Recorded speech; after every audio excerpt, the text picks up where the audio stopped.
Good morning. I'm getting my stuff out. I haven't popped open my cold brew yet. My cold coffee brew. Gotta wait a minute for everybody to get here.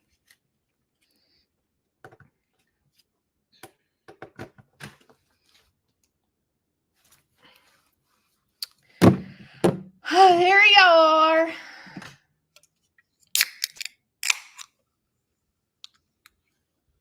I'm trying to read y'all's messages.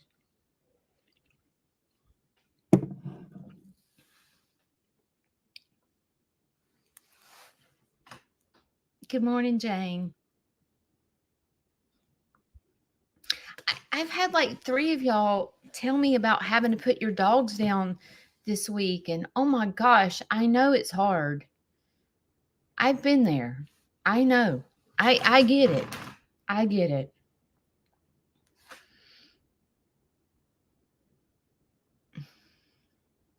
Putting a dog down is like, because it's your kid. I get it. I get it. I totally get it.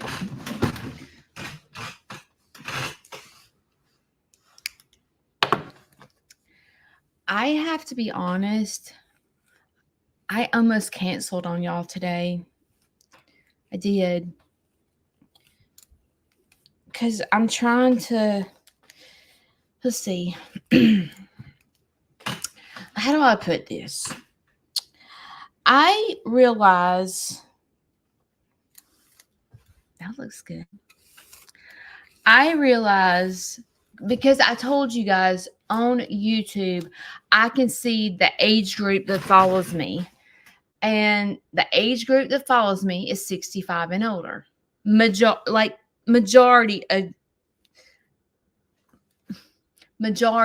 are 65 and older. And I know as I sit here and talk about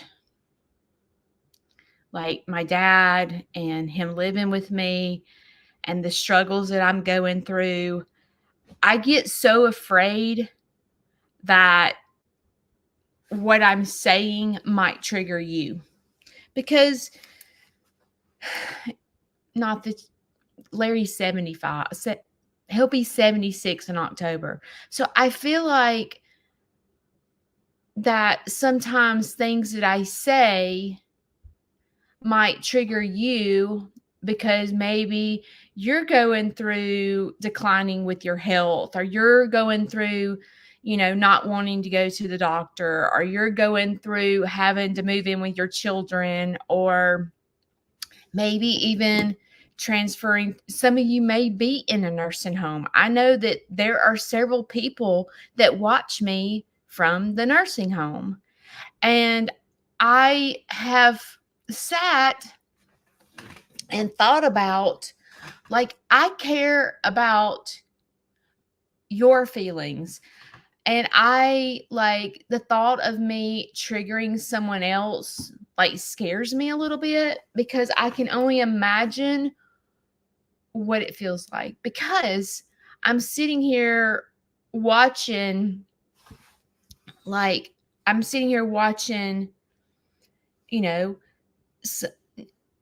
all his independence. I'm sorry, I'm a little teary-eyed. All his independence is going away. Like, he lost his ability to be able to hear. He lost his ability to be able to see. He lost his driver's license. He can no longer live at home. Like, I've sat here over the past 7 years and I've watched this decline. And if you're faced with having to go to rehab, or living with your children, or losing your independence, I'm just going to say this.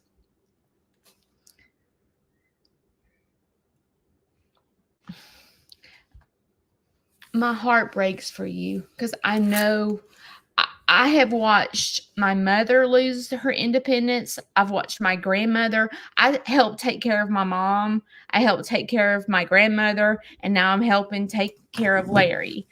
And for some reason, there's certain things like taking your medicine. Like, my kids ain't touching my medicine. They don't know what I take. And to lose the independence of being able to administer your own medicine, that's a big deal. It was a big deal to my mother. It was a big deal to my grandmother, and it's a big deal to Larry. And I really don't understand it, but I mean, I guess one day I will understand it. I will understand what it's like when my children go, Mom, let me help you with your medicine. And I'm probably going to flip my lid, because I'm telling you, my mother, my grandmother, and Larry have all flipped their lid when it comes to, let me help you with your medicine. And I guess that's kind of like, that's an independence that no one wants to lose. Like, I feel like that, out of everything that my mother went through, my grandmother went through, and Larry, I feel like that is the hardest thing for them to let go and let someone help them. And I've not been in those shoes, so I don't know what it's like. But I want you to know that if you're in assisted living, or you're in a nursing home, or you're living with your children, I want you to know that I love you from the bottom of my heart.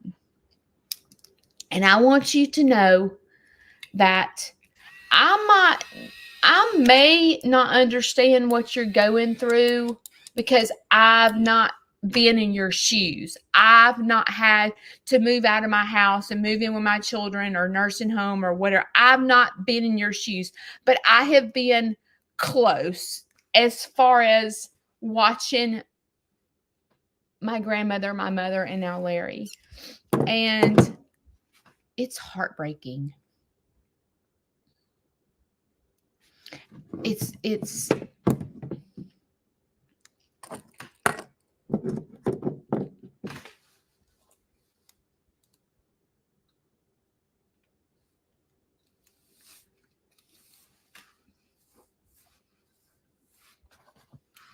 yesterday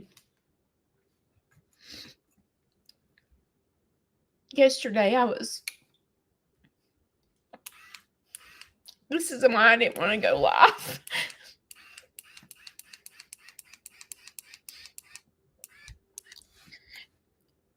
Yesterday, I was having to pack his clothes, and I was having to write his name. I told him to pack for 3 weeks, because the rehab is for 3 weeks. And I said, pack your clothes for 3 weeks. And he was packing his clothes, and I had him on the kitchen table, and I was writing his name in the clothes. My dog jumped up on the table and sat on Larry's clothes, and me and Shane just lost it. Me and Shane were bawling our eyes out. And this is why I didn't want to go live, because this is one of the hardest things that I've gone through, because I feel like a failure. I feel like that I have failed him. I feel like I've failed my mother. I feel like a failure. I feel like, and yesterday he got up and he wasn't making sense. Like, he couldn't get the right words out to talk. And Shane and I are just sitting there looking at him, and like, he's not being able, he wasn't, first of all, he was standing up and he didn't have his oxygen on. And he wasn't making sense when he was talking. And I was like, what the crap? And this has happened before. And then it's like, You know how when you were a kid and you played airplane like this? You know what I'm talking about? Like when you were a kid? That's what he does. He takes his arms straight out and he can't find where he's at. And he can't tell me what's wrong. I don't know if he's having a stroke. I don't know if he can't, because it's almost like he can't see. I don't know if he can't see. I don't know if he's dizzy. I don't know if he's having a stroke. And I'm just sitting there and I'm like, this sucks to be able to do nothing about this. Because, like, if I had my wheel, I would scoop him up and take him to the ER. But that's not what he desires. He wants to be left alone. And I have to sit here and watch this decline and know that he doesn't want to go to the doctor. And he can't say, Judy, I'm dizzy. Judy, I feel confused. Judy, I feel like I'm about to fall. Like, all he says, I'm fine. I'm fine. And it's almost as if I have this little bitty baby that can't physically talk to me to tell me what's going on. Nothing's wrong with me. I don't want to go to the ER. I don't want to go to the doctor. Everything's fine. I'm like, no, everything ain't fine. Me and Shane are sitting here watching, but I have to respect his wishes. And it's not what I want. I want him to stay here. I want him to go to the doctor. I want him, because this might be an easy fix. It might be something easy, like just a simple little procedure because he's not getting lung oxygen in his left lung, or just wear your oxygen and you won't be like this. But like, I don't know if it's the dementia. I don't know what it is. And it's a big guessing game to me, but I know that if he stays here, I have to quit Sneeze Farmhouse and I have to give him my total attention. And that's where my guilt comes in, because I'm like, should I give up Sneeze Farmhouse? Am I selfish for not giving up Sneeze Farmhouse? Like, what? Like, there's just a lot of guilt. And I want to say this because not every one of you, you're his age. And not every one of you agree with my decisions. And that's okay. You don't have to agree with me. Like, I don't expect everyone to agree with everything I do across the board, whether it's about that or about Sneed's Farmhouse or about my animals. I don't expect everyone to think that, I'm the bomb, or, that I make great decisions, because I don't. I'm a human being, and I am doing the very best I can do. And I don't expect everyone to agree with me. I don't. But I do expect that you've been following me long enough to know my heart. And even though you might not agree with my decisions, that's okay. But I just ask that you respect that I'm trying to make the best decision, not for me, because my desire is to have him here. And let me and Kayla take care of him. That's what I desire, but he's going to get hurt. And it's getting worse. It's getting worse. It's getting worse. It's not getting better. And he needs physical therapy. And the only way I can get him physical therapy, because I tried to get him to do it here and he wouldn't. I tried to get him to do it at the facility and let me take him, and he wouldn't. So the only thing I can do is to force it by putting him in a place where they make him do it. Because I'm like, freaking quit giving up. Oh my God, you have the best life ever. And so I just feel like I'm having to make really hard decisions, and I know that I've heard and people have said stuff to me that I'm not making the right decisions, that you feel sorry for him and that I'm a train wreck or whatever. And it's like, I just want you to know that It's okay that you don't agree with me. It's okay. It's okay. I don't expect you to. I don't expect everyone to think like me. That's not how this world is. Not everyone has their own opinion, and everyone has their own thoughts, but I just want you as backup dancers to know that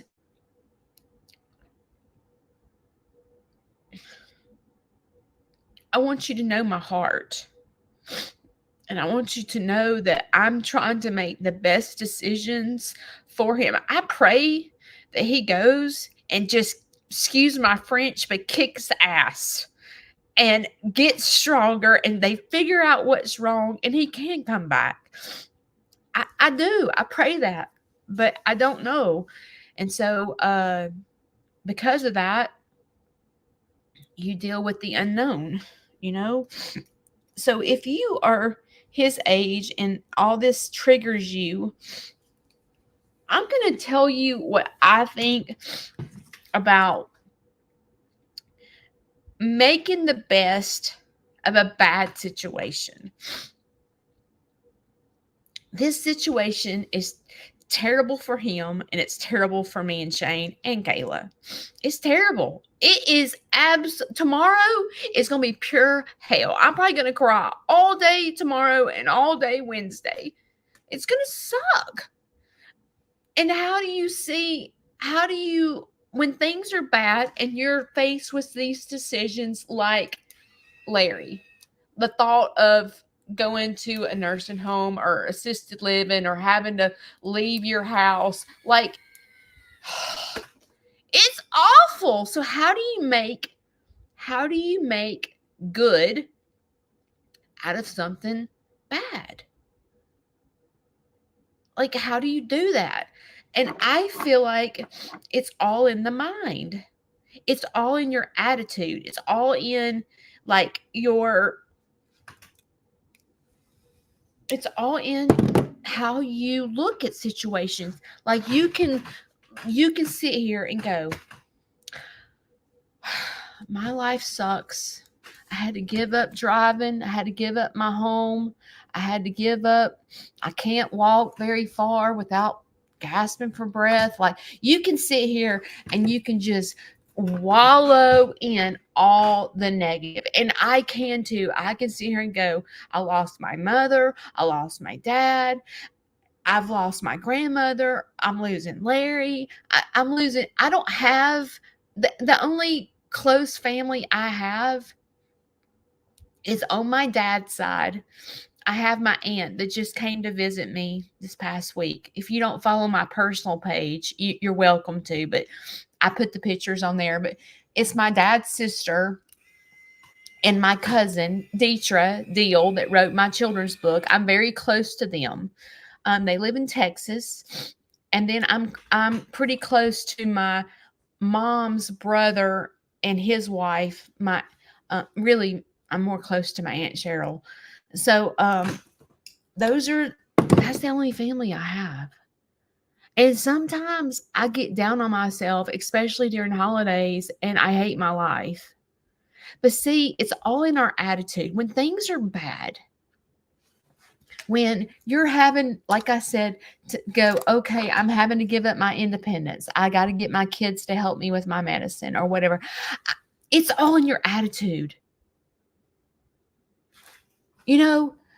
You can sit here and you can look at it like, oh my gosh, my kids don't know how to do my medicine and I'm not about to give up my independence of my medicine.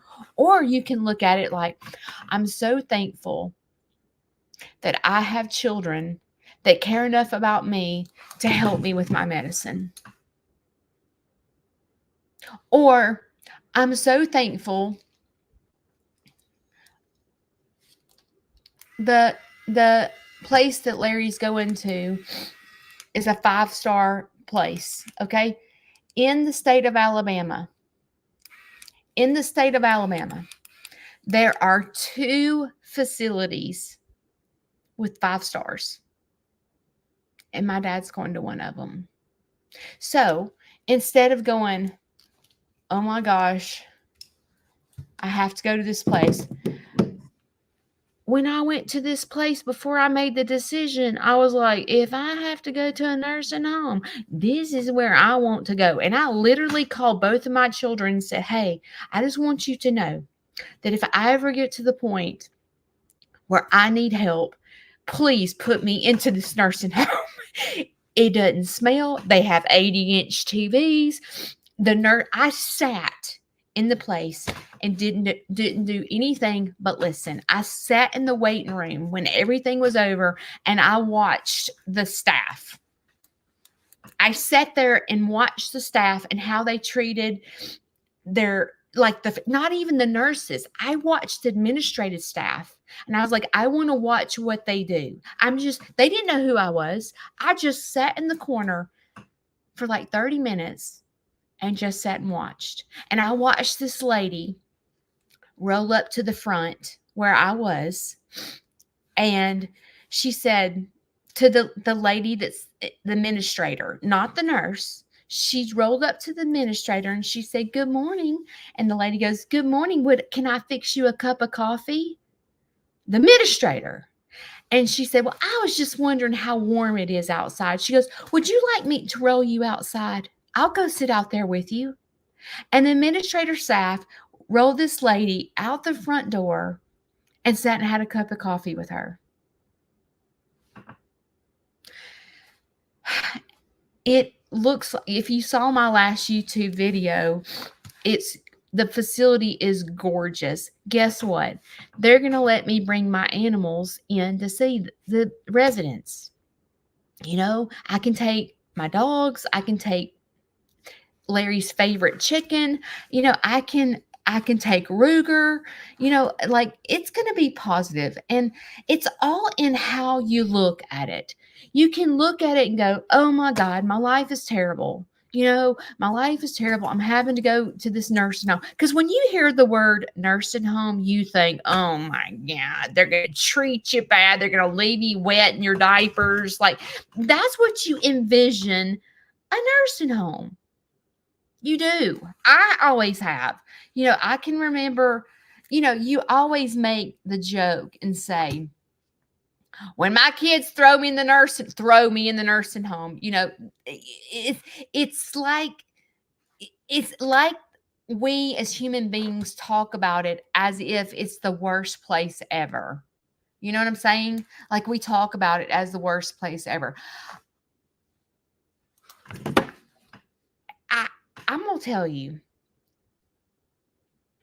I sat there and went up and down the hallways, and everyone there, like, when you envision a nursing home, I think about people that are dying or people that are, I don't know, laying in the bed with their tongue out, like drooling because they can't talk. It ain't like that, y'all. And I'm going to tell you something. I'm going to apply this to myself. Okay. Do y'all know that I've been in rehab a couple of times, okay, for mental health? All right. When I was in high school, my senior year in high school, I tried to take my own life. And the moment I'm in intensive care with tubes down my throat, and they told me I was going to rehab.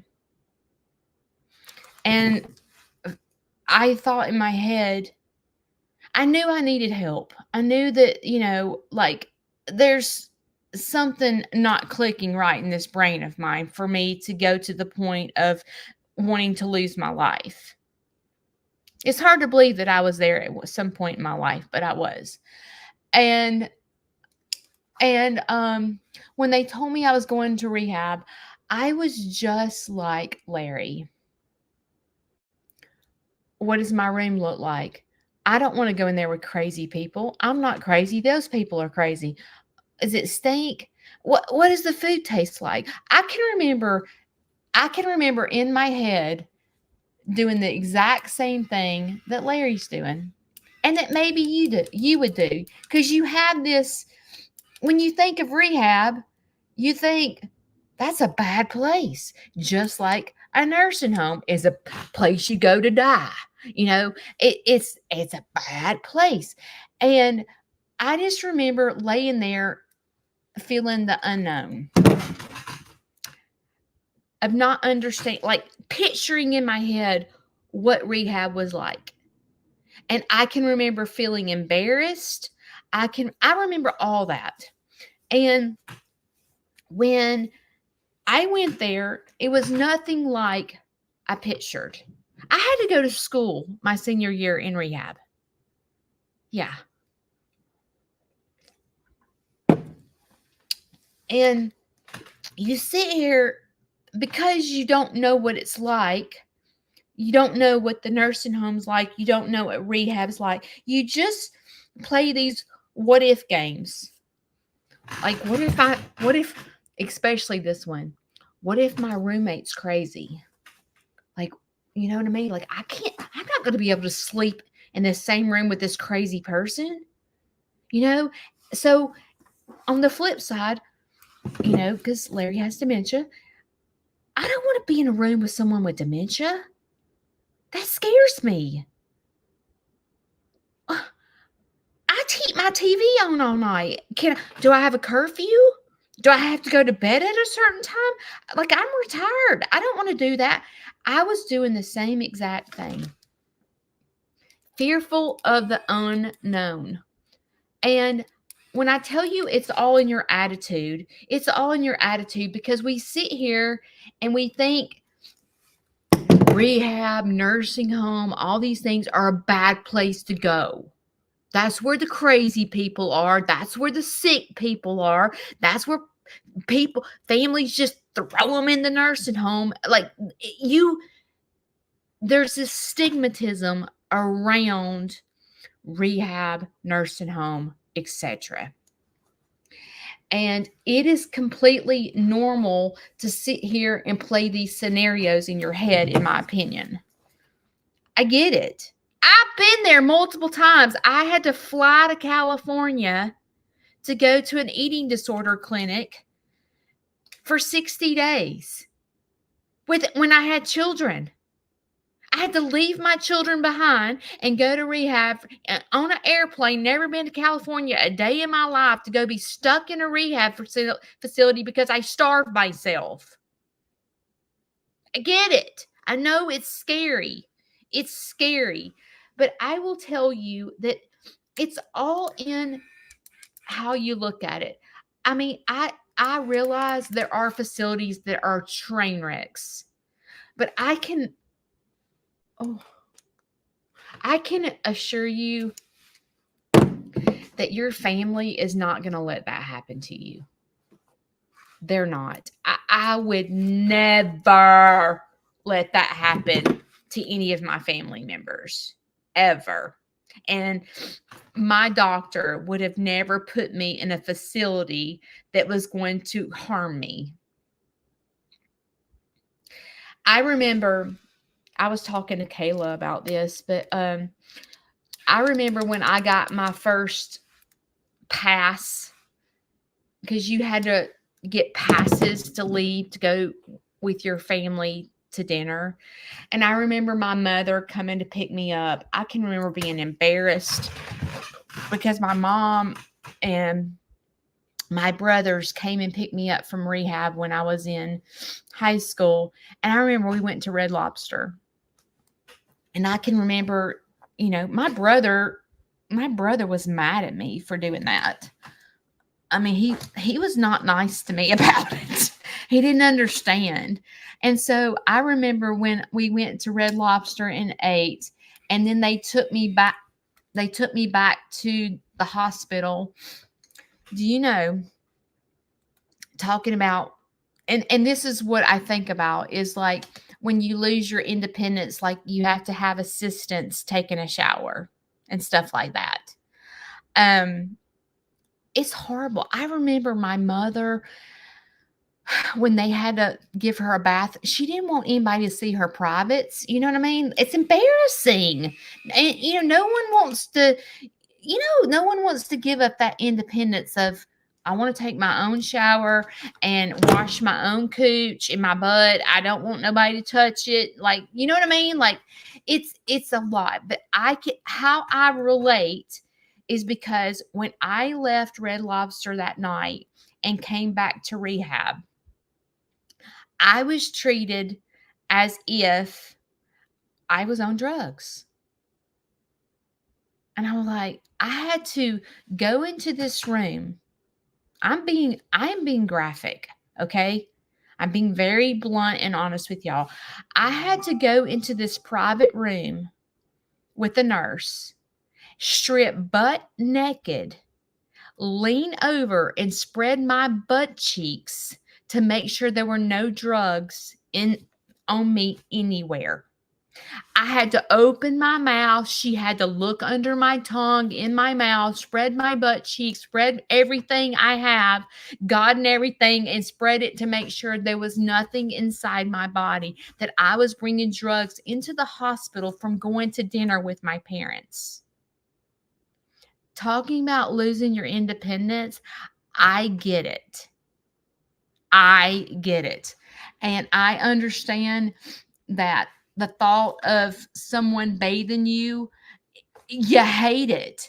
I know what it feels like as far as going to rehab and losing my independence to that. So the only thing I can do is, no, I don't understand going in what you're going through, having to live with your children and stuff, but I can relate to having to go to rehab and losing my independence and going, being treated as I'm like, I'm not on drugs. I have depression. I tried to kill myself. But see, think about the facility. I overdosed to try to kill myself. So they have to be careful to make sure that I have not gone and gotten something to overdose in the hospital. It's a liability for them. So they have to completely check me to make sure that I'm okay. And with a nursing home, when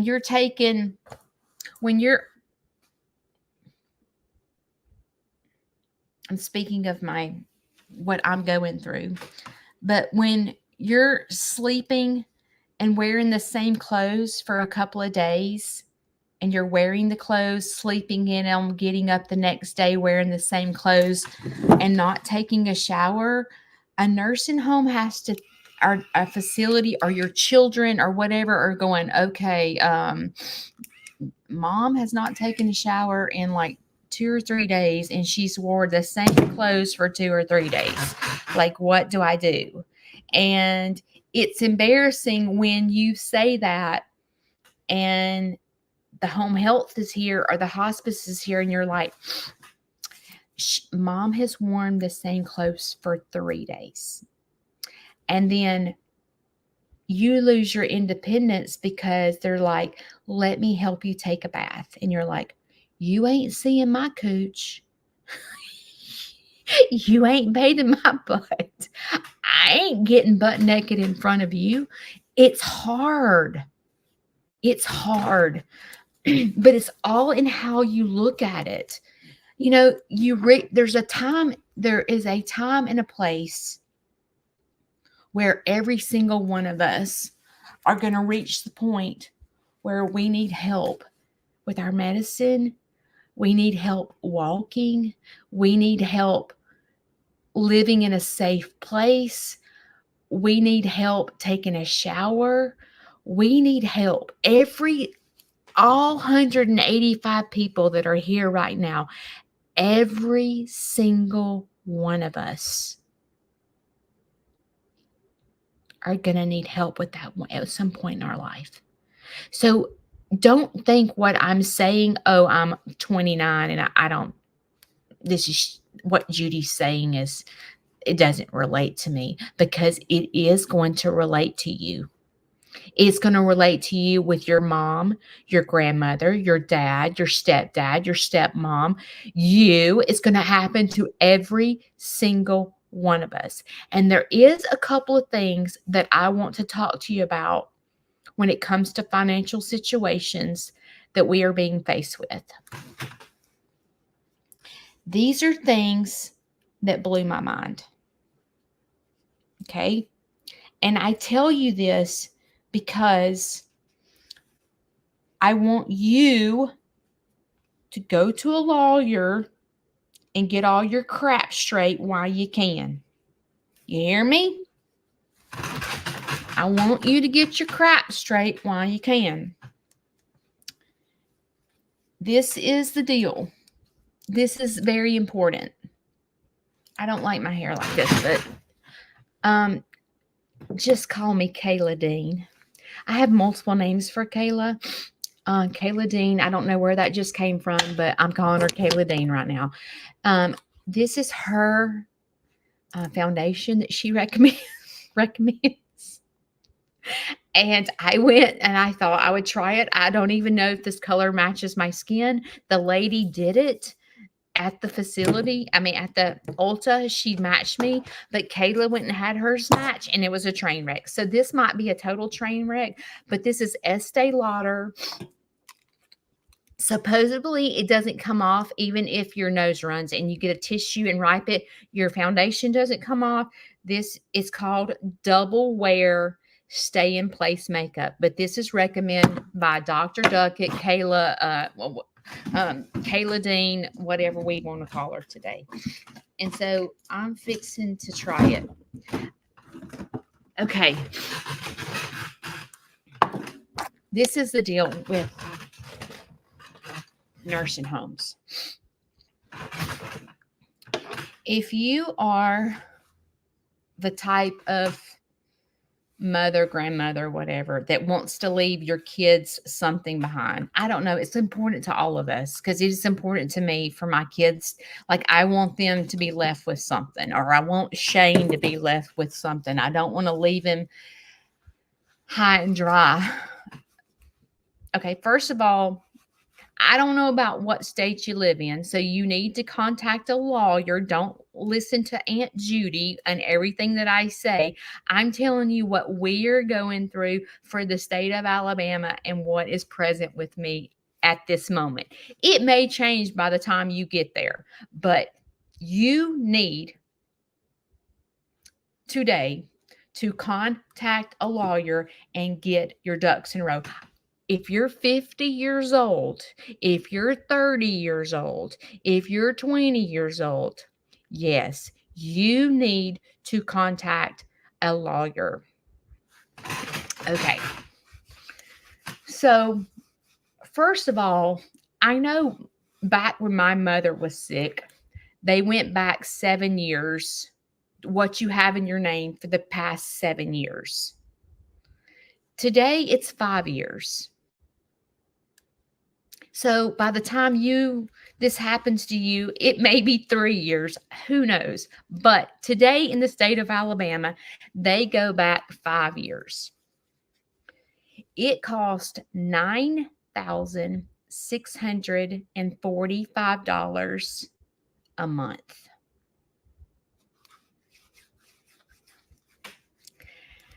I have to go to the bank and physically, that's a train wreck. I have to physically go to the bank and get the past 5 years of bank statements, savings accounts, bonds, CDs. I have to print out. You would think they would do things electronically in 2024, but I have to go to the bank and get them to print out 5 years of all this crap in writing. This is what blew my mind.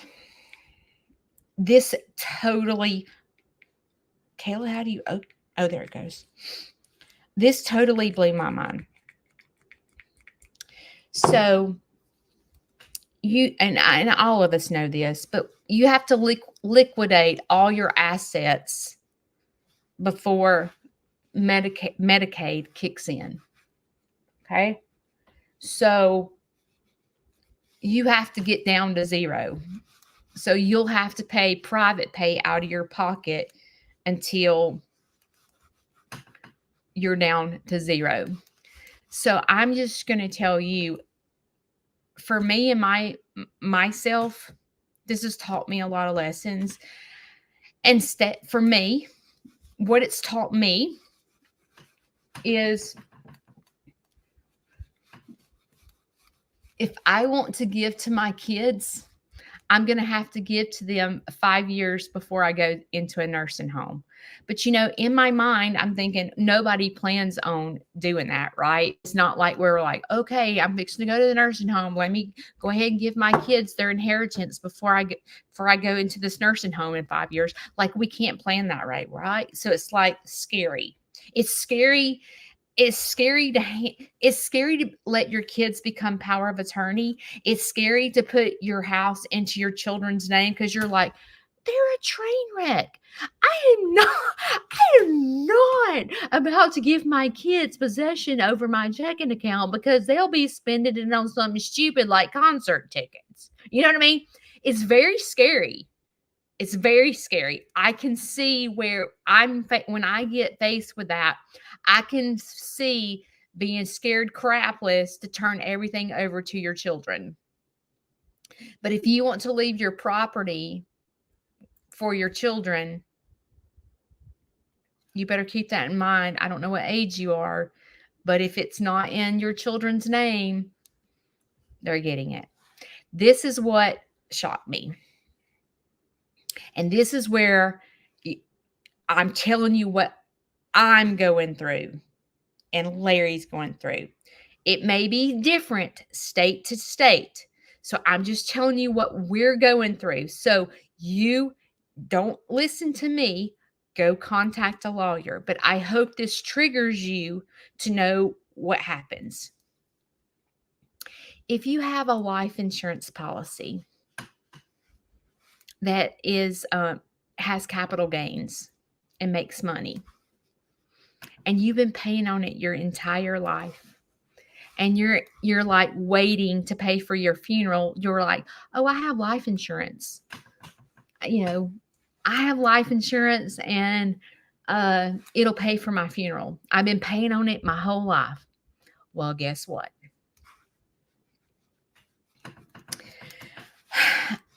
When Larry got cancer, he wanted me to take him to the funeral home to see how much it costs for a funeral. And just your basic funeral, a viewing, service, burial, and all that, is roughly about $15,000. I told my kids to cremate me. It's $500. Just cremate me. I don't want to be in a coffin under the ground buried. I won't be able to breathe. My feet might get cold. Just set me on fire. Okay. But it's $15,000 for a funeral. Well, Larry and I have had so much going on that we didn't pay for it. Okay. We didn't pay for it because we had so much going on. I do like the space. I think the color's okay. Well, we didn't pay for it. So Larry in his head has said, I've got life insurance. Well, as I was sitting down with the nursing home, if he doesn't get better from therapy, there's a possibility that he will be having to stay in the nursing home. If you have a life insurance policy that gains dividends, Medicaid gets it. You are going to die with no life insurance. And if you've not paid for your funeral, your children will have to pay to bury you. That is what I'm going through. And I'm like, are you freaking kidding me? So he has been saving, paying. His mom took out this life insurance when he was a kid. He's had this life insurance his whole entire life. He's been paying this life insurance forever. So I say get with a lawyer to find out what, because if you're young, if you're in your 30s and you have a life insurance, when you're like a young chicken, you have the opportunity to change your insurance because you're young and you ain't on medicine and you don't have all these things going on. So whatever, if you're a youngin', you need to get with a lawyer to make sure you're choosing the right insurance or the right life insurance that can't happen to. Just know that. So on top of that, when they told me all that, I was like, oh God, I better go hire a lawyer. Well, guess what? You have to pay fees. I'm going to have to pay lawyer fees to see what my rights are. Okay, well, I'm not allowed to use any of the money to do this because I'm faced with having to pay $9,645 for a nursing home. So there's a possibility there's going to be no money left over for a burial, and there's no money left for a lawyer, which means that Shane and I are going to have to pay for this. So I'm just telling you, I don't know what age you are, but I'm telling you, you need to go do your homework. You need to go do your homework, and you need to figure out if you don't have life insurance and you're wanting to get life insurance, don't listen to a life insurance policy person because they're trying to sell you the insurance. Okay. You need to contact a lawyer. That's what you need to do, and go, hey, I'm 35 years old. I listen to this jackleg girl on Facebook that's going through her dad losing his life insurance to Medicaid, possibly. So could you please tell me what type of insurance I need to purchase to be safe so that my life insurance stays a life insurance policy until the day I die? Because that's what I'm faced with.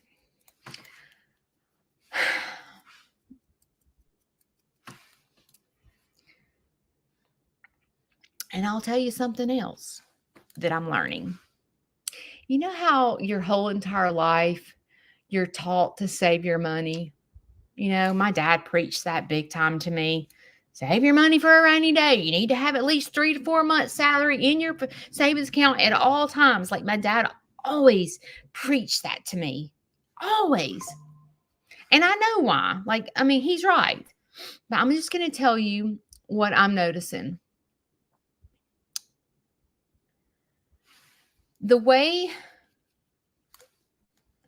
Medicaid works is if you have money, it's almost like, I mean, let's just, I don't know how to put this. This sounds so like I'm wanting to live off the government is what it sounds like. You know, those people that you're like, they live off the government. They don't want to work. Blah, blah, blah. You know what I'm talking about? You know how we end up being very judgmental for people that do that? Well, people that have money have to use their money to pay for the nursing home, let's just say.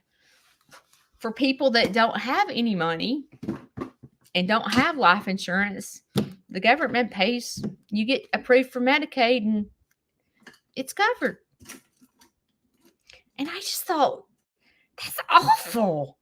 I mean, it's just and in my head, I'm thinking, okay, so someone that's responsible that has life insurance and has been paying on life insurance their whole life, you're going to take that from them. But for someone that doesn't have life insurance, oh, it's fine. We'll cover it all. Really?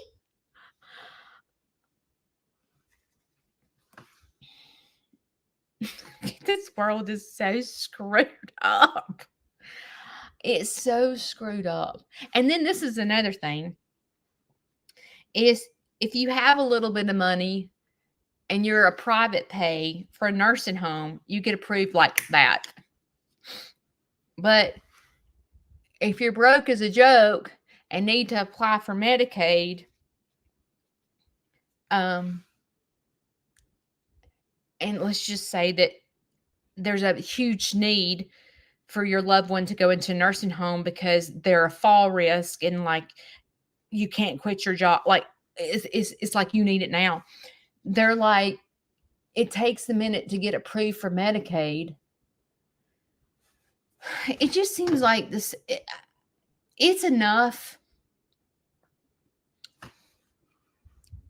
I cannot cry because I am putting on makeup and I have a field trip today.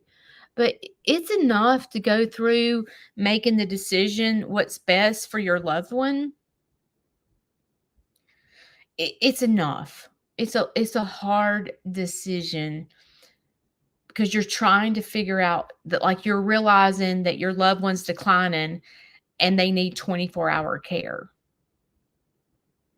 And I'm still young and have a full-time job.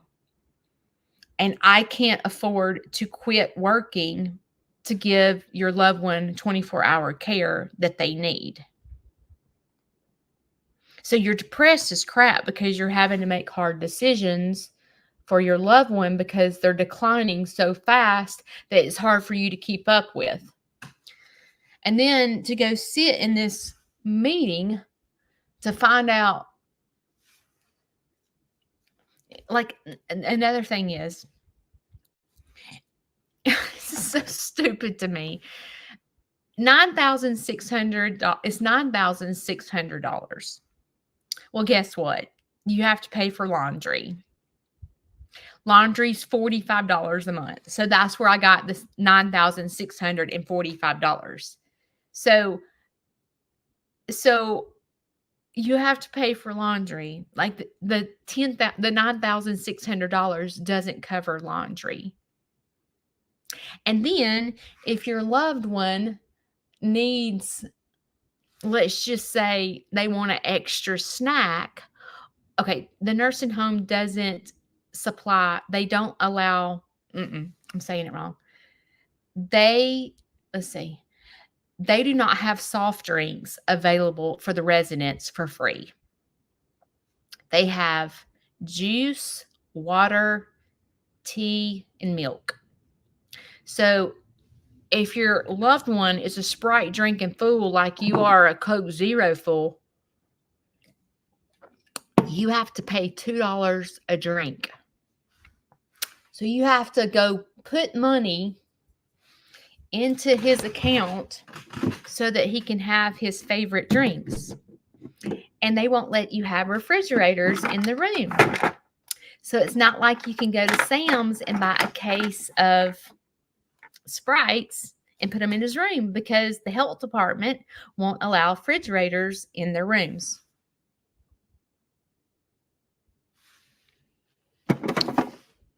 So it's $2 every time you drink a Sprite. So if they take all his money, Shane and I will be paying $15 a day for Sprites.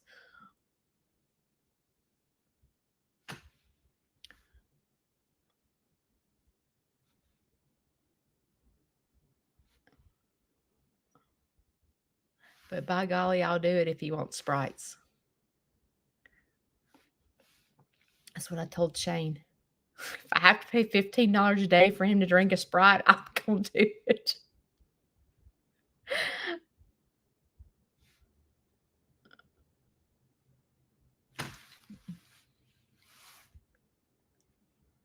Um, Kayla, I brought some, I've never tried this before, but this is, Estee Lauder mascara, and I ordered the Estee Lauder powder, but they didn't have my color in stock, so I had to order it. So I'll let you know how it goes. I don't know if you use it. What is that?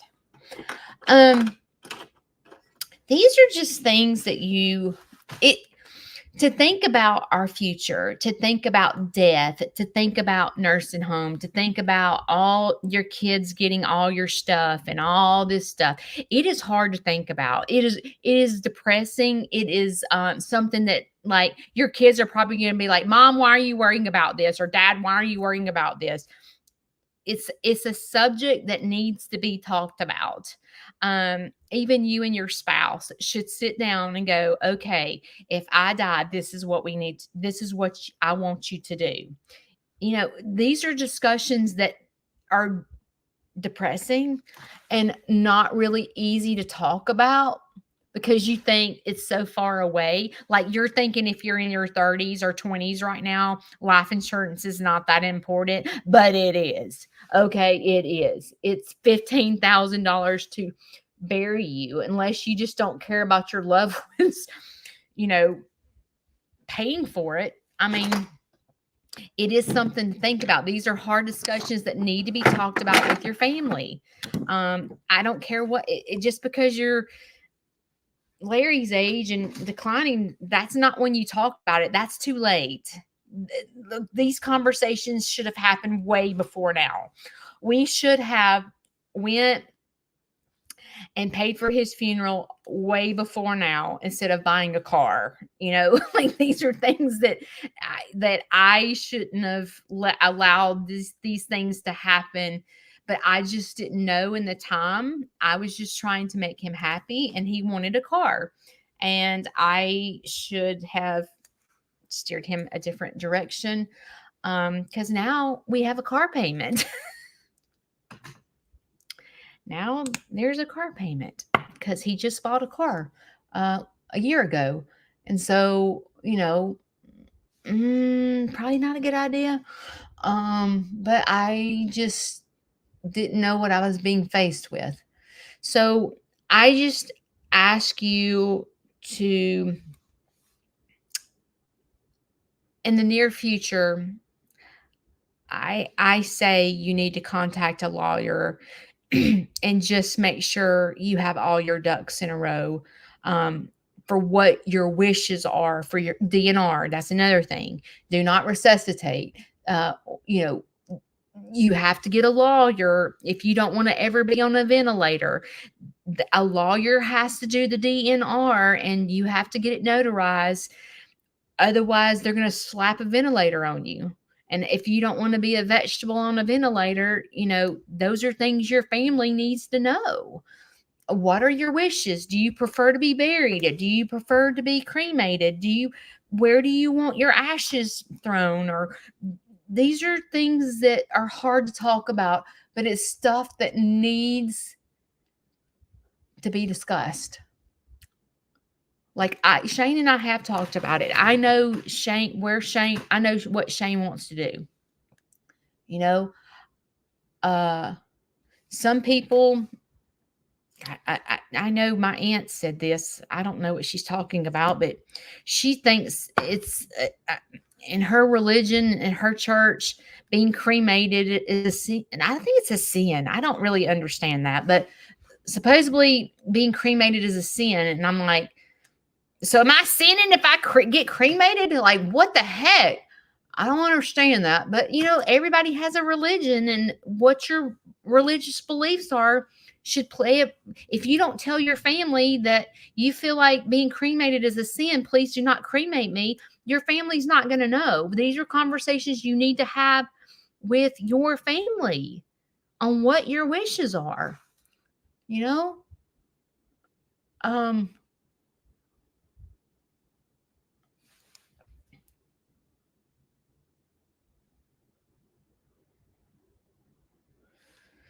It's hard to think about, but death, death, getting old, and so forth is reality. It is reality. But you need to check. I think all states are different. So, like I said, what's happening to me right now, may if you live in another state, it may be totally different. I don't know.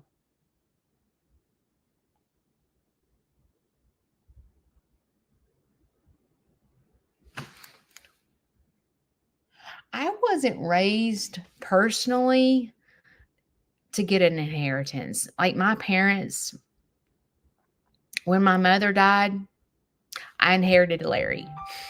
When my dad died, I inherited a t-shirt. Like I wasn't brought up that way. So like I'm not the type that. Now I will say, as a mother, now that I'm a mother now, like I do want to leave my children with something. I do. But another thing that I haven't understood is what a trust is. I might say a trust. I don't know if I'm saying it right, but there is this farm here in Coleman that is family owned, and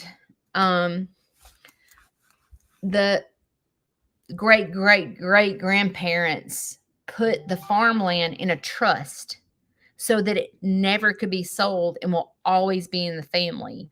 I didn't even know that existed until recently. But that's something to consider if you have a bunch of land and you're like, these mojo kids of mine are going to be fighting over who gets what, blah, blah, blah. I wasn't raised that way, but some kids are raised on what they're going to get when their parents die. I personally wasn't raised like that. I mean, I never expected anything, and I don't expect anything from Larry. I don't. And I told Shane, I'm just thankful that Shane and I are in the situation where, we can help Larry. You know what I mean? Like, I'm just thankful. I'm thankful. But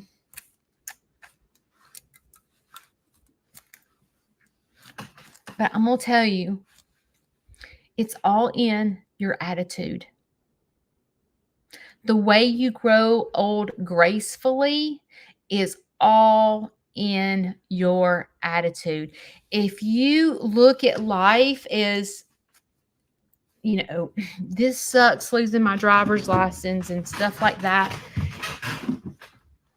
there's other things in life other than driving. I mean, crap, go call an Uber. If you don't know how to call an Uber, get your kids to show you. There's plenty of what I know. Here in Coleman, we have what's called carts, and I think it's government funded. I don't know, but you can call carts to come pick you up and take you to Walmart. How awesome is that? There are all other alternatives. Losing your driver's license is not the end of the world. You just have to learn a different way of living, but it's all in your attitude. So if you get yourself depressed because you lost your driver's license, you're going to sit it out. But go, oh, there's carts. Oh my gosh, I'm so thankful. They can come pick me up and I don't have to depend on my kids. I can go to the grocery store. Carts comes and picks me up and takes me. All I do is call the phone number and say, hey, come pick me up at 10. It's all in your attitude. Dancing is calling carts. Sitting it out and allowing yourself to get caught up in all, oh my gosh, I've lost my driver's license. I got to live with my kids. I got to do this. That is sitting it out. Finding a new life. I know when I had to give up the gym was my life. I lived in the gym. And when I found out that I had an arthritis, that was crippling, and I had to give up the gym because it was making me where I could not move when I worked out with weights and was jarring my body. I had to learn to find something new that I enjoyed.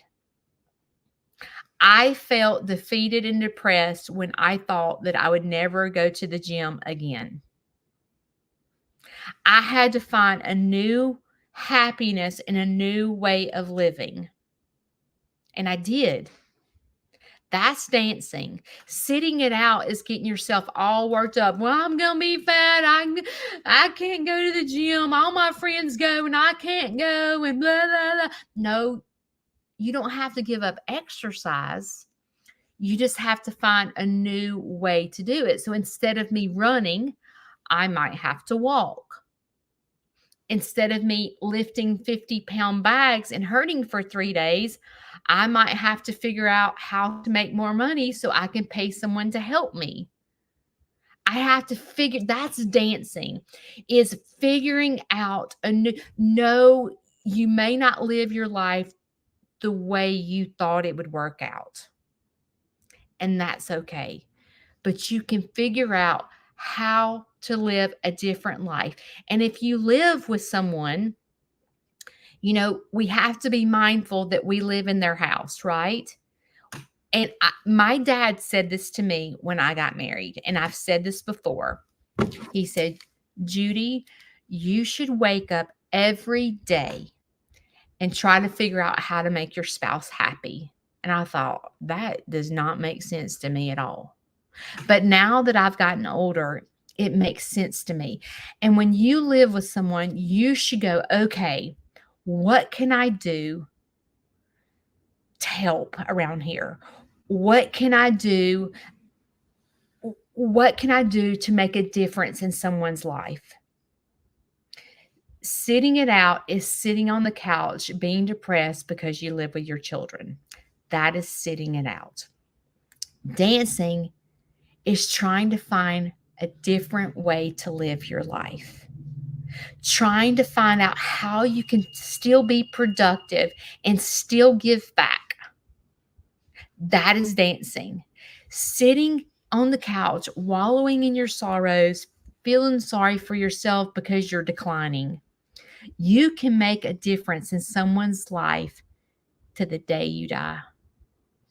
You could be bedridden, sitting in the bed, making a difference in maybe the people that work at the nursing home's life because you have a positive attitude.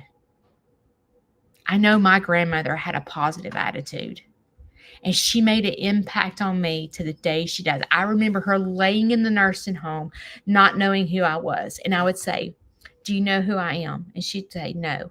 I said, I'm Judy. She would get excited. And me and my grandmother used to play Uno. And every time I won, I would sing, I am the champion. And I would go around the house like going, I am the champion. Because she was Miss Uno, wonderful person. Like, she was good at Uno. So when I beat her, I felt like I was the champion.